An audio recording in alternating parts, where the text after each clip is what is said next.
സ്നേഹത്തീരത്തു ഞാനെത്തുമ്പോൾ പ്രിയന്റെ പൊന്മുഖം കണ്ടിടും.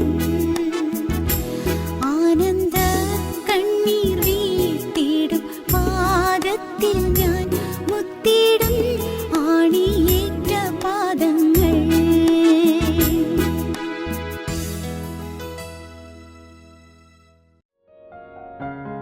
ഞങ്ങളും ക്രൂശിക്കപ്പെട്ട ക്രിസ്തുവിനെ പ്രസംഗിക്കുന്നു. ദൈവ തിരുനാമത്തിന് മഹത്വം ഉണ്ടാകട്ടെ. റോമർ 8:14 മുതൽ വാക്യങ്ങൾ വായിച്ചു കേൾക്കാം. ദൈവാത്മാവ് നടത്തുന്നവർ ഏവരും ദൈവത്തിൻ്റെ മക്കളാകുന്നു. നിങ്ങൾ പിന്നെയും ഭയപ്പെടേണ്ടതിന് ദാസ്യത്തിൻ്റെ ആത്മാവിനെ അല്ല, നാം അബ്ബാ പിതാവേ എന്ന് വിളിക്കുന്ന പുത്രത്വത്തിന് ആത്മാവിനെ അത്രേ പ്രാപിച്ചത്. നാം ദൈവത്തിൻ്റെ മക്കളെന്ന് ആത്മാവ് താനും നമ്മുടെ ആത്മാവോടുകൂടെ സാക്ഷ്യം പറയുന്നു. നാം മക്കളെങ്കിലോ അവകാശികളുമാകുന്നു, ദൈവത്തിൻ്റെ അവകാശികളും ക്രിസ്തുവിന് കൂട്ടവകാശികളും തന്നെ. നാം അവനോടുകൂടെ തിരസ്കരിക്കപ്പെടേണ്ടതിന് അവനോട് കൂടെ കഷ്ടം അനുഭവിച്ചാലത്രേ. നാം മക്കളെങ്കിലോ അവകാശികളുമാകുന്നു. ദാനിയേലിനോട് ദൈവം അരുളി ചെയ്തു, നീയോ ദാനിയേലേ അവസാനം വരുവോളം പോയിക്കൊള്ളുക. നീ വിശ്രമിച്ച് കാലാവസാനത്തിങ്കൽ നിൻ്റെ ഓഹരി ലഭിപ്പാൻ എഴുന്നേറ്റ് വരും. നിനക്കൊരവകാശം വെച്ചിട്ടുണ്ട്, നിനക്കൊരു ഓഹരി വെച്ചിട്ടുണ്ട്, ഒരു പൊസിഷൻ നിനക്ക് വേണ്ടി കാത്തിരിപ്പുണ്ട്. മോനെ, നീ ആ പൊസിഷൻ സമ്പാദിക്കാൻ, അവകാശം പ്രാപിപ്പാൻ, ഓഹരി പ്രാപിപ്പാൻ നീ ഉയർത്തെഴുന്നേറ്റ് വരും. നീ ഒരു നാൾ ഉയർത്തെഴുന്നേറ്റ് വരും. ഇന്ന് നീ മരണമെന്ന നിദ്ര നീ പ്രാപിക്കുന്നു. നീ ഇന്ന് ഈ ഭൂമിയിൽ നിന്ന് മരിച്ച് കടന്നു പോകുന്നു. നീ ഈ ഭൂമിയിൽ മണ്ണോട് കൊണ്ട് ചേരുന്നു. പക്ഷേ നീ എഴുന്നേറ്റ് വരും, നീ ഉയർത്തെഴുന്നേറ്റ് വരും, നീയും എഴുന്നേറ്റ് വരും. അന്ന് നിനക്ക് അവകാശം ലഭിക്കും, സ്വർഗീയ മഹത്വത്തിൽ അവകാശം ലഭിക്കും. റോമർ ലേഖനത്തിൽ അപ്പോസ്തലൻ പറഞ്ഞത് ഇങ്ങനെയാണ്, നാം മക്കളെങ്കിലോ അവകാശികളും ആകുന്നു. ദൈവത്തിൻ്റെ അവകാശികളും ക്രിസ്തുവിന് കൂട്ടവകാശികളും തന്നെ. മക്കൾക്കാണ് അവകാശം. അന്യന് ശമ്പളമുണ്ട്, പക്ഷേ അവകാശമില്ല. അവകാശം മക്കൾക്കാണ്. വേലക്കാരന് ശമ്പളമുണ്ട്, പക്ഷേ അവകാശമില്ല. മക്കൾക്കാണ് അവകാശം. മക്കളെങ്കിലോ നാം അവകാശികളുമാകുന്നു. നാം ദൈവത്തിൻ്റെ മക്കളായി തീർന്നിട്ടുണ്ടോ? മക്കളായിട്ടുണ്ടോ? സ്വർഗസ്ഥനായ ഞങ്ങൾ പിതാവേ നാം പ്രാർത്ഥിക്കുന്നുണ്ട്, ശരിയാണ്. സ്വർഗത്തിലെ അപ്പ എന്നാണ് വിളിക്കുന്നത്, ശരിയാണ്. പക്ഷേ നാം അപ്പൻ്റെ മക്കളായി തീർന്നുവോ? സ്വർഗത്തിലെ അപ്പൻ്റെ മക്കളായി തീർന്നെങ്കിൽ അപ്പൻ്റെ ഛായ ഉണ്ടായിരിക്കും. മക്കൾക്ക് മാതാപിതാക്കളുടെ ഛായ ഉണ്ടായിരിക്കും, മാതാപിതാക്കളുടെ സ്വഭാവവും ഉണ്ടായിരിക്കും. അപ്പൻ്റെ മോനായെങ്കിൽ, അപ്പൻ്റെ മോളായെങ്കിൽ തീർച്ചയായും അപ്പൻ്റെ ഛായ ഉണ്ടായിരിക്കും. അപ്പൻ്റെ സ്വഭാവം നമ്മിൽ നിഴലിടും. സ്വഭാവം സംശയിക്കേണ്ട. പിതാവിൻ്റെ സ്വഭാവം അല്ലെങ്കിൽ അമ്മയുടെ സ്വഭാവം അല്ലെങ്കിൽ അപ്പൻ്റെ സ്വഭാവം, പൂർവികന്മാരുടെ സ്വഭാവം നമ്മിലേക്ക് ഇങ്ങനെ സംക്രമിക്കും, നമ്മിലേക്ക് ഇങ്ങനെ പകർന്നു വരും. കുറേയല്ല. അപ്പൻ കോപിഷ്ഠനാണെങ്കിൽ മക്കളും കോപിഷ്ഠരായിരിക്കും. അപ്പൻ വലിയ വാശിക്കാരനാണെങ്കിൽ മക്കൾക്കും വാശി ഉണ്ടാകും. അപ്പൻ വളരെ എളിമയും താഴ്മയും സൗമ്യതയുള്ളവനാണെങ്കിൽ മക്കളിൽ ആ സ്വഭാവം ഒരളവിൽ പ്രതിഫലിക്കും. നമ്മിൽ അപ്പൻ്റെ സ്വഭാവം പ്രതിഫലിക്കുന്നുണ്ട്. ശാരീരികമായി പറഞ്ഞാൽ നമ്മുടെ ഓരോരുത്തരുടെയും ജീവിതത്തിൽ അങ്ങനെയാണ്. എന്നാൽ നാം സ്വർഗത്തിലെ അപ്പൻ്റെ മക്കളായി തീർന്നുവോ? അപ്പൻ്റെ മോനായി തീർന്നുവോ എന്നുള്ളതിന് ഒരേ ഒരു കാര്യം മാത്രം ശ്രദ്ധിച്ചാൽ മതി. അപ്പൻ്റെ സ്വഭാവം എനിക്ക് എത്രത്തോളം ഉണ്ട്, സ്വർഗത്തിലെ അപ്പൻ്റെ സ്വഭാവം എനിക്ക് എത്രത്തോളം ഉണ്ട്. മക്കളാണെങ്കിൽ അവകാശികളാണ്, സ്വർഗസ്ഥനായ പിതാവിൻ്റെ അവകാശികളാണ്. റോമർക്കെഴുതിയ ലേഖനം 8-ാം അധ്യായം വളരെ മർമ്മപ്രധാനമായ ചില കാര്യങ്ങളോട് പറയുന്നുണ്ട്. ക്രിസ്തു ആദ്യജാതൻ, നാം എല്ലാം പിന്നീടുണ്ടായ മക്കൾ. നിത്യനായ സ്വർഗീയ പിതാവിൻ്റെ ആദ്യജാതൻ ക്രിസ്തു, നാം എല്ലാവരും പിന്നീടുണ്ടായ മക്കൾ. അതാണ് ഇവിടെ അപ്പോസ്തലൻ പറയുന്നുണ്ട്. റോമർക്കെഴുതിയ ലേഖനം 8-ാം അധ്യായത്തിൻ്റെ 29-ാം വാക്യം, അവൻ മുന്നറിഞ്ഞവരെ തൻ്റെ പുത്രൻ അനേകം സഹോദരന്മാരിൽ ആദ്യജാതനാകേണ്ടതിന് അവൻ്റെ സ്വരൂപത്തോട് അനുരൂപരാകുവാൻ മുൻ നിയമിച്ചിരിക്കുന്നു. അനേകം സഹോദരന്മാരിൽ ആദ്യജാതനായി ക്രിസ്തു. നാം ആ ക്രിസ്തുവിൻ്റെ സ്വരൂപത്തോട് അനുരൂപരാകാൻ മുന്നമേ നിയമിക്കപ്പെട്ടവരാണ്. നാം മുന്നമേ അറിഞ്ഞവരാണ്, നാം മുന്നമേ നിയമിക്കപ്പെട്ടവരാണ്. അവൻ മുന്നറിഞ്ഞവരെ തൻ്റെ പുത്രൻ അനേകം സഹോദരന്മാരിൽ ആദ്യജാതനാകേണ്ടതിന് അവൻ്റെ സ്വരൂപത്തോട്, ആദ്യജാതൻ്റെ സ്വരൂപത്തോട് അനുരൂപരാകുവാൻ മുൻ നിയമിച്ചിരിക്കുന്നു. മുൻ നിയമിച്ചവരെ വിളിച്ചവരെ നീതീകരിച്ചവരെ തേജസ്കരിച്ചിരിക്കുന്നു. പ്രിയപ്പെട്ടവരെ, നിങ്ങൾക്ക് മനസ്സിലാക്കാൻ ലളിതമായൊരു കാര്യമാണെന്ന് എനിക്ക് തോന്നുന്നു. നമുക്ക് ഇപ്പോൾ സ്വയം ശോധന ചെയ്യാം. സ്വർഗസ്ഥനായ പിതാവിൻ്റെ സ്വഭാവം എന്തെല്ലാമാണ്? അവൻ്റെ വിശുദ്ധി. എനിക്കുണ്ടോ ദൈവത്തിൻ്റെ വിശുദ്ധി? ക്രിസ്തുവിൻ്റെ വിശുദ്ധി എത്രമാത്രം എന്നിലുണ്ട്? നിങ്ങൾ ചിന്തിക്കുക. ഞാനും ചിന്തിക്കട്ടെ. ക്രിസ്തുവിൻ്റെ വിശുദ്ധി എത്രമാത്രം എനിക്കുണ്ട്? ക്രിസ്തു സംസാരിക്കുന്നത് പോലെ തന്നെ ആയിരിക്കുമോ ഞാൻ സംസാരിക്കുന്നത്? ഇല്ലേ? നമ്മുടെ ഭൂമിയിലെ അപ്പൻ്റെ സംസാര രീതി മക്കൾക്കില്ലേ? നാം കാണാറില്ലേ?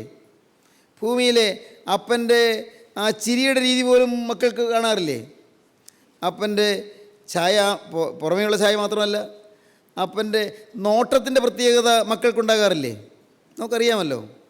യേശുവിൻ്റെ അതേ നോട്ടമാണോ എനിക്ക്? യേശുക്രിസ്തുവിൻ്റെ അതേ ചലനമാണോ എനിക്ക്? യേശുക്രിസ്തു സംസാരിക്കുന്നത് പോലെയാണോ ഞാൻ സംസാരിക്കുന്നത്? അതുപോലെ നിന്ന സഹിക്കാൻ എനിക്ക് സന്തോഷമാണോ? അതുപോലെ ആക്ഷേപം സഹിക്കാൻ എനിക്ക് മനസ്സാണോ? ആക്ഷേപം വരുമ്പോഴും പരിഭവിക്കാതിരിക്കാൻ എനിക്ക് സാധിക്കുന്നുണ്ടോ? ആക്ഷേപം വരുമ്പോഴും അല്ലെങ്കിൽ പരിഹാസങ്ങൾ വരുമ്പോഴും എതിർപ്പുകൾ വരുമ്പോഴും അതെല്ലാം ക്രിസ്തു അഭിമുഖീകരിച്ചതുപോലെ അക്ഷോഭ്യനായി അഭിമുഖീകരിക്കാൻ എനിക്ക് സാധിക്കുന്നുണ്ടോ? അപ്പോഴാണ് നമ്മുടെ മാറ്ററിയുന്നത്.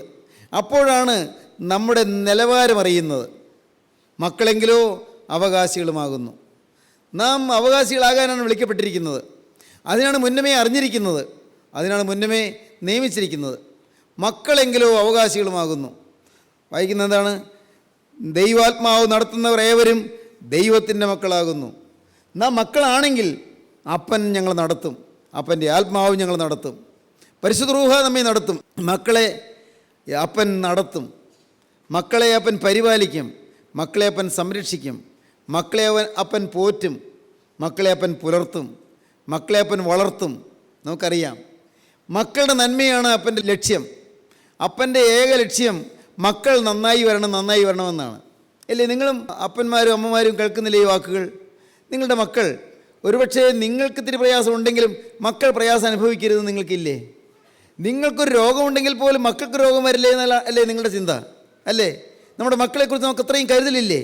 ഭൂമിയിലെ മക്കളെക്കുറിച്ച്, ഈ ഭൂമിയിൽ നമ്മുടെ മക്കളെക്കുറിച്ച് നമുക്ക് അത്രത്തോളം വാത്സല്യമില്ലേ? ഭൂമിയിലെ മക്കളെക്കുറിച്ച് നമുക്ക് അത്രയും കരുതലുണ്ടെങ്കിൽ സ്വർഗത്തിലെ അപ്പന് തൻ്റെ മക്കളെക്കുറിച്ച് എത്ര കരുതലുണ്ടായിരിക്കും? നിത്യനായ ദൈവം നമ്മുടെ ഏറ്റവും വലിയ നന്മ ആഗ്രഹിക്കുന്നു. നാം ആരും രോഗികളായിരിക്കാൻ ദൈവം ആഗ്രഹിക്കുന്നില്ല. നാം ആരും കടത്തിൽ മുങ്ങി വലയാൻ ദൈവം ആഗ്രഹിക്കുന്നില്ല. നാം ആരും അപകടത്തിൽപ്പെടാൻ ദൈവം ആഗ്രഹിക്കുന്നില്ല. നാം ആരും ജീവിതത്തിൽ താറുമാറായി ജീവിതം നയിച്ച് ജീവിതം നഷ്ടപ്പെടുത്തി കളയാൻ ദൈവം ആഗ്രഹിക്കുന്നില്ല. നമ്മുടെ ഭാവി ഇരുളടഞ്ഞു പോകാൻ ദൈവം ആഗ്രഹിക്കുന്നില്ല. ഭാവി മുടിഞ്ഞു പോകാൻ ദൈവം ആഗ്രഹിക്കുന്നില്ല. ആഗ്രഹിക്കാൻ സാധിക്കുകയില്ല. നാം എല്ലാവരും ഉന്നതമായ, അനുഗ്രഹീതമായ, ധന്യമായ സ്ഥാനത്തെത്തി നിൽക്കാനാണ് ദൈവം ആഗ്രഹിക്കുന്നത്. ഉയർന്ന പദവികൾ നേടാനാണ് ദൈവം ആഗ്രഹിക്കുന്നത്. എന്നേക്കാൾ എൻ്റെ മോൻ ഉയർന്നു വരണമെന്നാണ് നമ്മുടെ ചിന്ത, ഭൂമിയിൽ മനുഷ്യൻ്റെ ചിന്ത. എന്നേക്കാൾ ഉയർന്നു വരണം, എൻ്റെ മക്കൾ എന്നേക്കാൾ അഭിവൃദ്ധിപ്പെടണം, എന്നേക്കാൾ സന്തോഷമായി കഴിയണം, എന്നേക്കാൾ ഐശ്വര്യമായി കഴിയണം, എന്നേക്കാൾ ശോഭനമായി കഴിയണം. നമ്മുടെ ലക്ഷ്യം അതാണ്. നമുക്കങ്ങനെയാണല്ലോ, മക്കളെക്കുറിച്ച് അങ്ങനെ വാത്സല്യമുണ്ടല്ലോ. എന്നാൽ സ്വർഗത്തിലെ ദൈവം തൻ്റെ മക്കളുടെ ഉയർച്ചയിൽ ആഗ്രഹിക്കുന്നു, ഉയർച്ചയിൽ സന്തോഷിക്കുന്നു, ഉയർച്ചയ്ക്ക് വേണ്ടി അധ്വാനിക്കുന്നു, മക്കളുടെ ഉയർച്ചയ്ക്ക് വേണ്ടി അവിടുന്ന് യത്നിക്കുന്നു. പ്രിയപ്പെട്ടവരെ, നിങ്ങൾ ചിന്തിക്കൂ, നാം ദൈവത്തിൻ്റെ മക്കളായി തീർന്നുവോ? യോഹന്നാൻ്റെ 1-ാമത്തെ ലേഖനം 3-ാം അധ്യായം വായിക്കുമ്പോൾ കാണാം, അപ്പോസ്തലൻ പറയും, നല്ല പ്രാഗൽഭ്യത്തോടാണ് അപ്പോസ്തലൻ പറയുന്നത്. യോഹന്നാൻ്റെ 1-ാമത്തെ ലേഖനം 3-ാം അധ്യായം 1-ാം വാക്യം, കാൺമീൻ, നാം ദൈവമക്കൾ എന്ന് വിളിക്കപ്പെടുവാൻ പിതാവ് നമുക്ക് എത്ര വലിയ സ്നേഹം നൽകിയിരിക്കുന്നു, അങ്ങനെ തന്നെ നാം ആകുന്നു. നാം ഇന്നതാകുമെന്നതുവരെ പ്രത്യക്ഷമായില്ല. അവൻ പ്രത്യക്ഷനാകുമ്പോൾ നാം അവനെ താൻ ഇരിക്കുമ്പോൾ തന്നെ കാണുന്നതാകൊണ്ട് അവനോട് സദൃശന്മാരാകുമെന്ന് നാം അറിയുന്നു. എന്താ പറയുന്നത്? കാൺമീൻ, നാം ദൈവമക്കൾ എന്ന് വിളിക്കപ്പെടുവാൻ പിതാവ് നമുക്ക് എത്ര വലിയ സ്നേഹം നൽകിയിരിക്കുന്നു. തൻ്റെ ഏകജാതനായ പുത്രൻ്റെ രക്തം കൊടുത്ത് നമ്മെ വിലയ്ക്ക് വാങ്ങി. അന്യനായിരുന്ന എന്നെ ദൈവം തൻ്റെ സ്വന്തം കുടുംബത്തിലേക്ക് ദത്തെടുത്തു, സ്വന്തം പുത്രനായി ദത്തെടുത്തു. പ്രിയപ്പെട്ടവരെ, സ്വന്തം മകനായി എന്നെ ദത്തെടുത്തു. അപ്പൻ്റെ ഭവനത്തിൽ പിറന്നവനല്ല, പൈശാചികൻ്റെ ചൊൽപ്പടിയിൽ നിന്നവനാണ്, സാത്താൻ്റെ ഇംഗിതങ്ങൾ നിവർത്തിച്ചവനാണ്, പൈശാചികനെ പണിപ്പുരയിൽ വേല ചെയ്തവനാണ്, പൈശാചിന് വേണ്ടി അധ്വാനിച്ചവനാണ്. എന്നാൽ കൊള്ളയും കൊലപാതകവും അഴിമതിയും വ്യഭിചാരവും തിന്മയും അശുദ്ധിയും മോഷണവും കവർച്ചയുമെല്ലാം കൈമുതലായ മനുഷ്യനെ ദൈവം പിശാചിൻ്റെ പിടിയിൽ നിന്ന് വിടുവിച്ച് ദൈവം കൊണ്ടുവന്ന് തൻ്റെ തോട്ടത്തിൽ കൊണ്ടുവന്ന് നട്ടു, ട്രാൻസ്പ്ലാന്റ് ചെയ്തു. 92 സങ്കീർത്തനം അങ്ങനെയാണ് പറയുന്നത്, transplant in his own garden. അവൻ്റെ തോട്ടത്തിലേക്ക് ട്രാൻസ്പ്ലാന്റ് ചെയ്തു. കാട്ടിൽ പിറന്ന തയ്യെ അവിടുന്ന് പറിച്ചുകൊണ്ട് വന്നു. കാട്ടിൽ മുളച്ച തയ്യെ ആ കാട്ടിൽ നിന്ന് പറിച്ചുകൊണ്ട് വന്നു. അതിനെ പറിച്ചുകൊണ്ട് വന്ന് തൻ്റെ സ്വന്തം തോപ്പിൽ കൊണ്ടുവന്ന് നട്ടു. ദൈവം ചെയ്തതാണ്. സ്വന്തം മുതിരിത്തോപ്പിൽ കൊണ്ടുവന്ന് നട്ടു. കാട്ടുതയ്യെ പിടിച്ചു കൊണ്ടുവന്ന് സ്വന്തം തോപ്പിൽ നടുന്നത് പോലെ അന്യൻ്റെ കുടുംബത്തിൽ പിറന്നവനെ കൊണ്ടുവന്ന് ദൈവം സ്വന്തം കുടുംബത്തിനെ അംഗമാക്കി തീർത്തു, ദത്തെടുത്തു. സ്നേഹിതരെ, നിത്യനായ ദൈവത്തിൻ്റെ വാത്സല്യം അതാണ്. പറഞ്ഞത്, കാൺമീൻ നാം ദൈവമക്കൾ എന്ന് വിളിക്കപ്പെടുവാൻ എത്ര വലിയ സ്നേഹം നൽകിയിരിക്കുന്നു. ഒന്ന് വായിക്കാം, 3-ാം അധ്യായം 1-ാം വാക്യം. കാൺമീൻ നാം ദൈവമക്കൾ എന്ന് വിളിക്കപ്പെടുവാൻ പിതാവ് നമുക്ക് എത്ര വലിയ സ്നേഹം നൽകിയിരിക്കുന്നു. നാം ദൈവമക്കൾ എന്ന് വിളിക്കപ്പെടുവാൻ പിതാവ് നമുക്ക് എത്ര വലിയ സ്നേഹം നൽകിയിരിക്കുന്നു. അങ്ങനെ തന്നെ നാം ആകുന്നു. അങ്ങനെ തന്നെ നാം ആകുന്നു. ലോകം അവനെ അറിഞ്ഞിട്ടില്ലായകൊണ്ട് നമ്മെയും അറിയുന്നില്ല. ലോകം അവനെ അറിഞ്ഞിട്ടില്ലായകൊണ്ട് നമ്മെയും അറിയുന്നില്ല. പ്രിയമുള്ളവരെ, നാം ഇപ്പോൾ ദൈവമക്കളാകുന്നു. നാം ഇന്നത് ആകും എന്ന് ഇതുവരെ പ്രത്യക്ഷമായില്ല. നാം ഇപ്പോൾ ദൈവമക്കളാകുന്നു. നാം ഇന്നതാകുമെന്ന് ഇതുവരെ പ്രത്യക്ഷമായില്ല. ഇപ്പോൾ നാം ദൈവമക്കളാണ്. നാം ഇന്നതാകുമെന്ന് ഇതുവരെ പ്രത്യക്ഷമായില്ല. ഏതോ വലിയ ഔന്നത്യത്തിന് വേണ്ടി ദൈവം നമ്മെ ഒരുക്കിക്കൊണ്ടിരിക്കുകയാണ്. ഏതോ ഒരു വലിയ അഭ്യുന്നതയ്ക്ക് വേണ്ടി ദൈവം നമ്മെ ഒരുക്കിക്കൊണ്ടിരിക്കുകയാണ്. പ്രിയമുള്ളവരെ, നാം ദൈവമക്കളാകുന്നു. നാം ഇന്നതാകുമെന്ന് ഇതുവരെ പ്രത്യക്ഷമായില്ല. അവൻ പ്രത്യക്ഷനാകുമ്പോൾ, രണ്ടാമത് വരുമ്പോൾ, നാം അവനെ താൻ ഇരിക്കും പോലെ തന്നെ കാണുന്നതാകൊണ്ട്, അവനെ താൻ ആയിരിക്കുന്നത് പോലെ തന്നെ കാണുന്നതാകൊണ്ട് അവനോട് സദൃശന്മാരാകും എന്ന് നാം അറിയുന്നു. അന്ന് അവനോട് നാം സദൃശന്മാരാകുമെന്ന് നാം അറിയുന്നു. എന്തോ ഒരു ഉന്നതമായ കാഴ്ചപ്പാടാണത്. എത്ര ഉന്നതമായൊരു അനുഭവമാണത്. പ്രിയപ്പെട്ടവരെ, വലിയൊരു തേജസ്സിന് വേണ്ടി ദൈവം നമ്മെ ഒരുക്കുകയാണ്. അതുകൊണ്ടാണ് റോമർക്കെഴുതിയ ലേഖനം 8-ാം അധ്യായത്തിൽ അടുത്ത ഖണ്ഡികയിൽ അപ്പോസ്തലൻ പറയുന്നത്, നമ്മിൽ ഉൾപ്പെടുവാനുള്ള തേജസ് വിചാരിച്ചാൽ ഈ കാലത്തിലെ കഷ്ടങ്ങൾ സാരമില്ല എന്ന് ഞാൻ എണ്ണുന്നു. കഷ്ടങ്ങളുണ്ട്, ഇവിടെ ദുരിതങ്ങളുണ്ട്, പക്ഷെ അതൊന്നും സാരമില്ല. വലിയൊരു തേജസ്സിന് വേണ്ടി എന്നെ മുന്നമേ ഒരുക്കിക്കൊണ്ടിരിക്കുകയാണ്. എന്നെ ഒരുക്കി, എന്നെ പരുവപ്പെടുത്തിക്കൊണ്ടിരിക്കുകയാണ് വലിയൊരു തേജസ്സിന് വേണ്ടി. ദൈവവൈദ്യനോട് പറയട്ടെ, വലിയൊരു തേജസ്സിനൊക്കെ വേണ്ടി ദൈവം ഒരുക്കി വെച്ചിരിക്കുന്നു. വലിയൊരു ശോഭനമായ ഭാവിയിലേക്ക് ദൈവം തന്നെ നയിച്ചുകൊണ്ടിരിക്കുന്നു. അനുഗ്രഹീതമായ ധന്യമായ ഒരു അനുഭവത്തിലേക്ക് വേണ്ടി ദൈവം തന്നെ ഒരുക്കിക്കൊണ്ടിരിക്കുകയാണ്. നമ്മിൽ വെളിപ്പെടുവാനുള്ള തേജസ് വിചാരിച്ചാൽ ഈ കാലത്തിലെ കഷ്ടങ്ങൾ സാരമില്ല എന്ന് ഞാൻ എണ്ണുന്നു. കഷ്ടങ്ങളുണ്ട്, ദുഃഖങ്ങളുണ്ട്, നഷ്ടങ്ങളുണ്ട്, പ്രയാസങ്ങളുണ്ട്, പ്രതിസന്ധികളുണ്ട്, രോഗങ്ങളുണ്ട്, ആപത്തുകളുണ്ട്, എതിർപ്പുകളുണ്ട്, പോരാട്ടങ്ങളുണ്ട്, അനേകം പ്രതിസന്ധികളും പ്രശ്നങ്ങളുമുണ്ട്. പക്ഷേ നമ്മിൽ ഉൾപ്പെടുവാനുള്ള തേജസ് വിചാരിച്ചാൽ ഈ കാലത്തിലെ കഷ്ടങ്ങൾ സാരമില്ല എന്ന് ഞാൻ എണ്ണുന്നു. ഒരു വിദ്യാർത്ഥി ഉണ്ടായിരുന്നു. വിദ്യാർത്ഥി മെഡിസിൻ പഠിക്കുകയാണ്. പക്ഷേ പഠിച്ച് കുറച്ച് കഴിഞ്ഞപ്പോൾ അവന് തോന്നി വയ്യ, പഠിക്കണ്ട. അവനത് വിട്ടു. അവനതിന് മുൻപ് വേദശാസ്ത്രം പഠിച്ച ആളാണ്, തിയോളജി പഠിച്ചതാണ്. അത് വിട്ടിട്ടാണ് വിദ്യാഭ്യാസത്തിന് വേണ്ടി പോയത്. പക്ഷേ യൗവനപ്രായമല്ലേ, വേണ്ടാത്ത കൂട്ടുകെട്ടിലൊക്കെ അങ്ങ് മുഴുകി, അരുതാത്ത ബന്ധങ്ങളെല്ലാം തുടങ്ങി, പുറത്തു പറയാൻ അറയ്ക്കുന്നതായ ജീവിതത്തിലേക്ക് അങ്ങ് താണുപോയി. വലിയൊരു സാംസ്കാരിക അധപ്പതനായിപ്പോയി. സാൻമാർഗികമായി ക്ഷയിച്ചു, തകർന്ന് തരിപ്പണമായി. ഏതാണ്ടൊരു ഭ്രാന്തനെ പോലെ അലഞ്ഞു തിരിയാൻ തുടങ്ങി. എല്ലാം തീർന്നു. പഠിത്തം തീർന്നു, സമാധാനം തീർന്നു, സന്തോഷം തീർന്നു, ഒന്നിനും തൃപ്തിയില്ലാതായി. എന്തിനു ജീവിക്കണം? ഒരു ഭ്രാന്ത് പിടിച്ച യൗവനക്കാരനെ പോലെ അലഞ്ഞു തിരിയാൻ തുടങ്ങി. നഗരത്തിൻ്റെ തെരുവിലൂടെ ഇങ്ങനെ നലഞ്ഞ് നടക്കുകയാണ്. തെരുവോരത്തൂടെ ഇങ്ങനെ നടന്ന് പോകുമ്പോൾ ഇടയ്ക്കിടയ്ക്ക് വല്ലയിടത്തിരിക്കും, എന്തെങ്കിലും കുറിച്ച് വയ്ക്കും കടലാസിൽ. വെറുതെ കാണുന്ന കടലാസിൽ, പത്രക്കടലാസിൽ മറ്റും എന്താ കുറിച്ച് വയ്ക്കും. ആ കുറിപ്പ് അവിടെ കിടക്കും, പിന്നെയും നടക്കും, ഏതാണ്ട് ലിക്ക് കിട്ടതുപോലെ. ഒരു ശ്രേഷ്ഠനായൊരു ആൾ മെയ്നൽ എന്ന് പറയുന്ന ഒരാൾ, ആൽബർട്ട് മെയ്നൽ, അദ്ദേഹം ഈ ചെറുപ്പക്കാരൻ്റെ കുറിപ്പുകൾ ഒന്ന് കാണാനിടയായി. കുറിപ്പുകൾ കണ്ടപ്പോൾ അതിന് തോന്നി വളരെ മികവുറ്റ സാഹിത്യപരമായ മൂല്യമുള്ള കാര്യങ്ങളാണല്ലോ എഴുതി വച്ചിരിക്കുന്നതെന്ന്. ഈ ചെറുപ്പക്കാരൻ എവിടെയുണ്ടെന്ന് അദ്ദേഹം അന്വേഷിച്ചു. മെയ്നൽ അന്വേഷിച്ച് എന്ന് ഈ ചെറുപ്പക്കാരൻ ഒരു കടത്തിണയിൽ കണ്ടു. ലഹരി പിടിച്ച് മയക്കുമരുന്നിന് അടിമപ്പെട്ട് ഒരിടത്ത് ഇങ്ങനെ മയം കിടക്കുകയാണ്. വിളിച്ച് എഴുന്നേൽപ്പിച്ച് തൻ്റെ കൂടെ കൊണ്ടുപോയി വീട്ടിൽ കൊണ്ടുപോയി ശുശ്രൂഷിച്ചു. ഈ മെയ്നലിൻ്റെ വീട്ടിൽ കൊണ്ടുപോയി ഈ ചെറുപ്പക്കാരനെ ശുശ്രൂഷിച്ചു. മെയ്നലും ഭാര്യയും ഇവനെ സ്വന്തം മോനെ പോലെ അവനെ നോക്കി. അവന് ദുശ്ശീലങ്ങൾ മാറി. അവന് ദൈവത്തിൻ്റെ വചനം പറഞ്ഞു കൊടുത്തു, ക്രിസ്തുവിൻ്റെ വചനം പറഞ്ഞു കൊടുത്തു.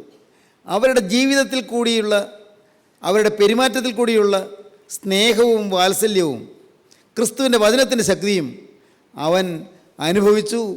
അവന് ഹൃദയം തിരിഞ്ഞു. അവൻ പിൽക്കാലത്ത് ഒരു കവിത എഴുതി, സുന്ദരമായ കവിത, ദ ഹൗണ്ട് ഓഫ് ഹെവൻ. എഴുതിയ ആളുടെ പേര് മനസ്സിലായോ? Francis Thomson. ഫ്രാൻസിസ് തോംസൺ എന്ന് പറയുന്ന ആൾ എഴുതിയ ദ ഹൗണ്ട് ഓഫ് ഹെവൻ, സ്വർഗത്തിലെ വേട്ടപ്പട്ടിയെന്നോ സ്വർഗത്തിൻ്റെ വേട്ടനായെന്നോ പറയാവുന്ന, സ്വർഗത്തിൻ്റെ നയാട്ടുനായെന്നോ ഒക്കെ പറയാം. The hound of heaven. സുന്ദരമായ ആ കവിതയിലെ ഒരു ശീല ഞാനിപ്പോൾ നിങ്ങളെ ചൊല്ലിക്കേൾപ്പിക്കാം. O love that will not let me go, I rest my weary soul in thee. I give back the life I own, that in the ocean depths its flow may richer, fuller be. എന്നെ തനിയെ വിടാൻ മനസ്സില്ലാത്ത നിസ്തുല സ്നേഹമേ, O love that will not let me go, എന്നെ കൈവിടാത്ത സ്നേഹമേ, I rest my weary soul in thee, നിത്യസ്നേഹമേ നിന്നിൽ എൻ്റെ തളർന്നുലഞ്ഞ ജീവിതം ഞാനിതാ അടിയറ വയ്ക്കുന്നു, ഞാൻ അവിടെ വിശ്രമം കണ്ടെത്തുന്നു. O love that will not let me go, I rest my weary soul in thee, നിത്യസ്നേഹമേ, എന്നെ കൈവിട്ട് കളയാത്ത സ്നേഹമേ, എന്നെ കൈവിടാതെ എൻ്റെ പിന്നാലെ വന്ന സ്നേഹമേ, നിന്നിൽ ഞാൻ വിശ്രമിക്കുന്നു, നിന്നിൽ എൻ്റെ തളർന്നുലഞ്ഞ ജീവിതം ഞാൻ അടിയറ വയ്ക്കുന്നു. I give back the life I on, എൻ്റെ ജീവിതം, ഞാനിപ്പോൾ സ്വന്തമാക്കിയിരിക്കുന്ന എൻ്റെ ജീവിതം ഞാൻ നിനക്ക് തിരികെ തരുന്നു. I give back the life I on, that in the ocean debts it's flow may richer Fuller B. ദൈവത്തിന് സ്തോത്രം. സാഗരത്തിൻ്റെ അഗാധതയിൽ അത് കൂടുതൽ സമൃദ്ധമായും സമ്പന്നമായും തികവുറ്റതായും എൻ്റെ ജീവിതം തീരുന്നതിന് വേണ്ടി നാഥാ സ്നേഹത്തിൻ്റെ സാഗരത്തിലേക്ക് ഞാനിതാ എടുത്തിയാടുന്നു. ദൈവത്തിന് സ്തോത്രം. Hound of heaven. സഹോദരങ്ങളെ, നിങ്ങളുടെ ജീവിതം ഇന്ന് ഈ മഹത്തായ അവകാശത്തിലേക്ക് കടന്നു വരുവാൻ നിങ്ങൾ സമർപ്പിക്കണം. മഹത്തായ അവകാശം. കാൺമീൻ നാം ദൈവമക്കൾ എന്ന് വിളിക്കപ്പെടുവാൻ പിതാവ് നമുക്ക് എത്ര വലിയ സ്നേഹം നൽകിയിരിക്കുന്നു. ആ ഭാഗ്യം നമുക്ക് കൈവരിക്കണം. ക്രിസ്തുവിനെ നമ്മുടെ നാഥനായി നമുക്ക് സ്വീകരിക്കണം. ക്രിസ്തുവിനായി നമ്മുടെ ജീവിതം ഏൽപ്പിക്കണം. ഒന്ന് ഞാൻ വ്യക്തമായി നിങ്ങളോട് പറയാം, ആ സ്നേഹം നിങ്ങളുടെ പിറകെ വരികയാണ്.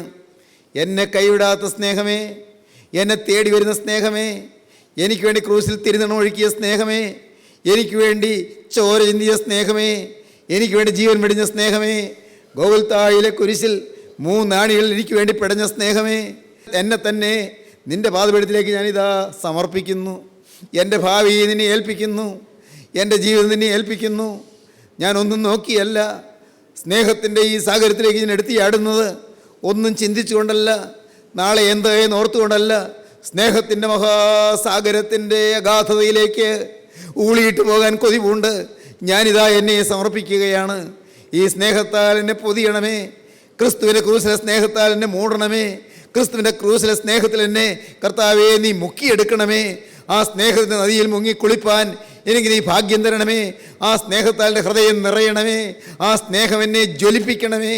ആ സ്നേഹത്തിൻ്റെ തീജ്വാല എൻ്റെ ജീവിതത്തിൽ ആളിപ്പടരണമേ.